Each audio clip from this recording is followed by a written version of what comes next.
Hello मेरे प्यारे दोस्तों, कैसे हैं आप सभी। स्वागत है आप सभी का आपके म्यूजिक चैनल एसपी जहाँ पे। और आज हम लोग सीखने वाले हैं चैप्टर 8 में कुछ बेसिक कंसेप्ट है, जिसके बारे में मैंने आप लोग को कौन के बारे में बहुत ही अच्छे तरीके से पार्ट 1 और पार्ट 2 में कवर कर दिया। यानी कि कौन क्या होता है, कितने प्रकार के कौन के टाइप्स होते हैं, सम कौन क्या होता है, पूरा कौन क्या होता है, अधिक कौन क्या होता है, ये सारे के बारे में मैंने आप लोग को बताया है। आसान कौन से ये सारे कौन के बारे में बताया है। और ये पार्ट 3 होगा मेरा। पार्ट 2 तक में मैंने आप लोग को कौन के बारे में सारे डिटेल जानकारियाँ दे दी थी। आज हम लोग रेखाएँ के बारे में सीखेंगे। जो रेखाएँ के प्रकार के बारे में क्या होती है, नहीं होती है। तो वैसे मैंने आप लोग को बिंदु, रेखा, रेखाखंड और किरण का पार्ट 1 में ही डिफिनेशन बता दिया था और आप लोग को सिखा भी दिया था। आज हम लोग रेखाएं के प्रकार के बारे में समझते हैं और सीखने का प्रयास करते हैं। तो सबसे पहले अगर मैं बात करूं तो संगामी रेखा का हम लोग जिक्र करेंगे और सीखने का प्रयास कीजिएगा मेरे प्यारे दोस्तों। देखिए, अगर ये नोट्स पॉइंट अगर आप लोग अभी से सीखते चलेंगे तो आपको आगे के क्लास में जब जाएंगे तो आपको वहाँ पे कहीं से कोई प्रॉब्लम या समस्या नहीं आएगी। और सारे ज्योमेट्री के पार्ट्स में आप लोग को सारे क्वेश्चन भी समझ में आएंगे और सारे प्रश्न भी आप लोगों से बनेंगे। अब देखिए मेरे प्यारे दोस्तों, यहाँ पे क्या है, संगामी रेखा। अब संगामी रेखा क्या होता है, नहीं होता है, ये समझिए। देखिए, एक बिंदु से गुजरने वाली सभी रेखाएं संगामी रेखा कहलाती है। जो एक बिंदु से जितनी भी रेखाएं गुजरती है वो हमारी संगामी रेखा कहलाती है। तो यहाँ पे देख सकते हैं, यहाँ पे एक पॉइंट है और इस बिंदु से ये रेखा गुजर रही है, ये इधर इधर, यानी कि ये सारे रेखाएँ गुजर रही है। तो ये हमारी जो रेखाएँ हो जाएगी, ये कौन सी रेखाएँ हो जाएगी, तो संगामी रेखा हो जाएगी। क्यों? क्योंकि वह एक ही बिंदु से गुजर रही है। अब हम लोग प्रतिच्छेदी रेखाएं के बारे में बात करते हैं। प्रतिच्छेदी रेखाएं क्या होती है, तो वैसी रेखाएं जो एक दूसरे को एक ही बिंदु पर प्रतिच्छेद करती हो। वैसी रेखाएं जो एक दूसरे को क्या किस बिंदु पर प्रतिच्छेद करती हो, एक बिंदु पर प्रतिच्छेद करती हो। तो यहाँ से देखिए, मान लेते हैं ये एल तथा एम एक रेखा है जो कि एम बिंदु पर क्या करता है, सॉरी ओ बिंदु पर इसको प्रतिच्छेद करता है। तो ये एल और एम जो होगा वो प्रतिच्छेदी रेखा हो जाएगा। एल और एम क्या हो जाएगा मेरे प्यारे दोस्तों, प्रतिच्छेदी रेखा हो जाएगा। और जहाँ पे प्रतिच्छेद करता है उसे हम लोग प्रतिच्छेदन बिंदु कहते हैं।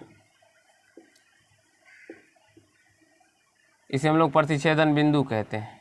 जहाँ पे प्रतिच्छेद करती है दो रेखा उसे हम लोग क्या कहते हैं, तो प्रतिच्छेदन बिंदु कहते हैं। आशा है समझ में आ गया होगा। छोटा छोटा ही पॉइंट्स है, इसे सीख लेना आप के लिए बहुत ही आवश्यक होता है। और जब आपके क्वेश्चन के अंदर में प्रतिच्छेदी रेखाएं, समांतर रेखाएं आ जाती है तो आप लोग को डर लगता होगा। लेकिन मेरे प्यारे दोस्तों, अगर आप लोग यहाँ पे अभी सीख लेते हैं, समझ लेते हैं, तो बाद में आप लोग को कहीं से कोई डरने की बात नहीं रहेगी और आप लोग समझ जाएंगे। प्रश्न को पढ़ के आप लोग प्रश्न को समझिएगा, आपका एक कंसेप्ट जनरेट होगा जब आप लोग ये सीखे होंगे रहेंगे। तो अब हम लोग लंबवत रेखा के बारे में पढ़ते हैं। देखिए, लंबवत रेखा क्या होती है, तो वैसी रेखाएं जो एक दूसरे को प्रतिच्छेद करे तथा उनका झुकाव 90 डिग्री का हो, लंबवत रेखा कहलाता है। यानी कि एक दूसरे को तो प्रतिच्छेद करे लेकिन उनका झुकाव जो हो, उनके बीच का झुकाव जो होना चाहिए वो मेरे प्यारे दोस्तों 90 डिग्री का होना चाहिए। तो यहाँ पे देख सकते हैं आप लोग, ये 90 डिग्री का इसका झुकाव है। तो यहाँ पे ये 90 डिग्री का झुकाव है, तो ये मेरा क्या सा रेखा हो जाएगा, तो लंबवत रेखा हो जाएगा। उसी प्रकार से ये नीचे भी थोड़ा बढ़ाया गया है, ठीक है। तो क्या कहा गया, लंबवत रेखा, तो वैसी रेखा जो एक दूसरे को प्रतिच्छेद करे तथा उनका झुकाव 90 डिग्री का हो, लंबवत रेखा कहलाता है। आशा है मेरे प्यारे दोस्तों यहाँ तक आप सभी को समझ में आया होगा और छोटे छोटे बेसिक पॉइंट्स है आप लोग को समझ में आ गया होगा। अब देखिए, समांतर रेखा। समांतर रेखा आप लोगों के लिए जानना बहुत ही आवश्यक है। आगे के पार्ट में हम लोग समांतर रेखाओं के बारे में भी सीखेंगे अच्छे तरीके से, उस पर डिटेल में क्वेश्चन भी करने वाले हैं। अब देखिए, समांतर रेखाएं वैसी रेखाएं जो एक दूसरे को कभी भी प्रतिच्छेद ना करे या इसको अनंत दूरी तक बढ़ाई जाए तो उसकी बीच की दूरी हमेशा समान रहे, तो उसे हम लोग समांतर रेखा कहते हैं। आप लोग इस रेखा को यहाँ से अनंत दूरी बढ़ाइए और यहाँ से भी अनंत दूरी बढ़ाएंगे तो इनके बीचों की दूरी जो होगी वो हमेशा समान रहेगी, ना तो कुछ अलग होगी ना ये क्योंकि अगर बीच की दूरी समान नहीं रहेगी तो वो कहीं ना कहीं प्रतिच्छेद कर जाएगी। इसीलिए इसकी बीच की दूरी क्या होगी, समान होगी। और समांतर रेखा वैसी रेखा जो एक दूसरे को कभी भी प्रतिच्छेद ना करे, अनंत दूरी तक आप इसको बढ़ाइए, यहाँ इधर भी चाहे इधर भी या इधर भी आप लोग बढ़ाएंगे तो ये एक दूसरे को कभी नहीं काटेगी। तो समांतर रेखा क्या होती है आप लोग समझ गए होंगे। अब हम लोग समांतर रेखा को कैसे दर्शाते हैं, जैसे कि ए बी और समांतर पी क्यू है तो इसे हम लोग ऐसे लिखते हैं, ए बी और दो लाइन ऐसे प्रकार से दे देते हैं और पी क्यू देते हैं। इसका मतलब हुआ ए बी समांतर पी क्यू है। इसका मतलब ये दोनों चिन्ह समांतर के लिए प्रयोग किया जाता है। अब मेरे प्यारे दोस्तों, हम लोग त्रिअक्षेदी रेखाएं के बारे में पढ़ते हैं। त्रिअक्षेदी रेखाएं क्या होती है, नहीं होती। देखिए, वैसी रेखाएं जो दो या दो से अधिक रेखाओं को भिन्न भिन्न बिंदुओं पर प्रतिच्छेद करती है, त्रिअक्षेदी रेखा कहलाती है।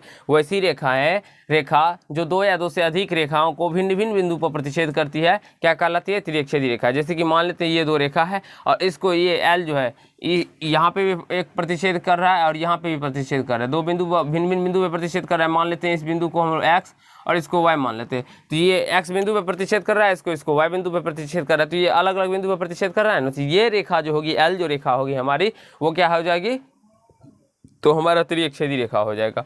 अब यहाँ से हम समझते हैं एक 3 रेखा यहाँ पे है, तो यहाँ पे भी इसको प्रतिच्छेद कर रहा है, यहाँ पे इसको प्रतिच्छेद कर रहा है और यहाँ पे इस रेखा को प्रतिच्छेद कर रहा है। तो इसका पॉइंट नाम दे देते हैं x, y और z दे देते हैं। तो मेरे प्यारे दोस्तों, इस प्रकार P जो हमारा हो जाएगा वो क्या हो जाएगा, एक त्रिअक्षेदी रेखा, क्योंकि त्रिअक्षेदी रेखा है वैसी रेखा है जो 2 या 2 से अधिक रेखाओं को भिन्न भिन्न बिंदु पर प्रतिच्छेद करती हो त्रिअक्षेदी रेखा कहलाती है। तो यहाँ से देख सकते हैं आप लोग, ये 2 रेखा है, इसको भिन्न भिन्न बिंदु पे ये रेखा L प्रतिच्छेद कर देती है। L हमारा त्रिअक्षेदी रेखा, यहाँ पे P हमारा त्रिअक्षेदी रेखा हो जाएगा।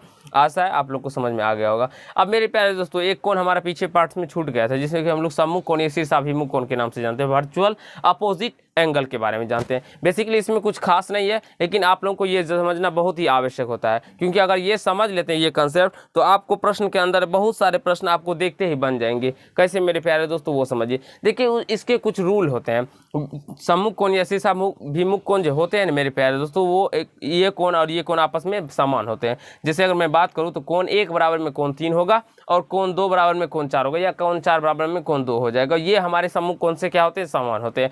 अब आप लोग जब प्रश्न बनाइएगा ना, तो बहुत सारे ऐसे प्रश्न होते हैं जब आपको दे दिया जाता है इस प्रकार से, और ये 60 डिग्री दे दिया जाता है और ये कोण पूछा जाता है। तो मेरे प्यारे दोस्तों, ये भी 60 डिग्री ही हो जाएगा। क्यों? क्योंकि वर्चुअल अपोजिट एंगल से सम्मुख कोण भी कह सकते हैं या शीर्षाभिमुख कोण कह सकते हैं इसे। ये शीर्षाभिमुख कोण से इसका वहाँ 60 डिग्री हो जाएगा। अब मेरे प्यारे दोस्तों, अगर मान लीजिए हमें ये कोण निकालना हो, तो ये कैसे निकाल सकते हैं? तो आप लोगों को मैंने पहले ही बताया था एक रैखिक युग्म कोण के बारे में, जिसमें कि किसी सरल रेखा को, एक रेखा अगर 2 बराबर भाग में बढ़ती है, यानी कि सरल रेखा पे 180 डिग्री कोण बनता है। ये इस प्रकार से है, ऐसे करके। तो यहाँ पे ये कोण 60 डिग्री है, तो मेरे प्यारे दोस्तों ये क्या हो जाएगा, ये 120 डिग्री हो जाएगा। मैंने पार्ट 2 में ही आप लोग को इस प्रकार से कोण के बारे में बताया है, तो आप लोग देखिए पार्ट 2 को भी। डिस्क्रिप्शन में सारे वीडियो का लिंक है, जितने भी क्लास 9th में हमारे वीडियो बना हुआ है, सारे वीडियो का लिंक है, आप लोग देखिए।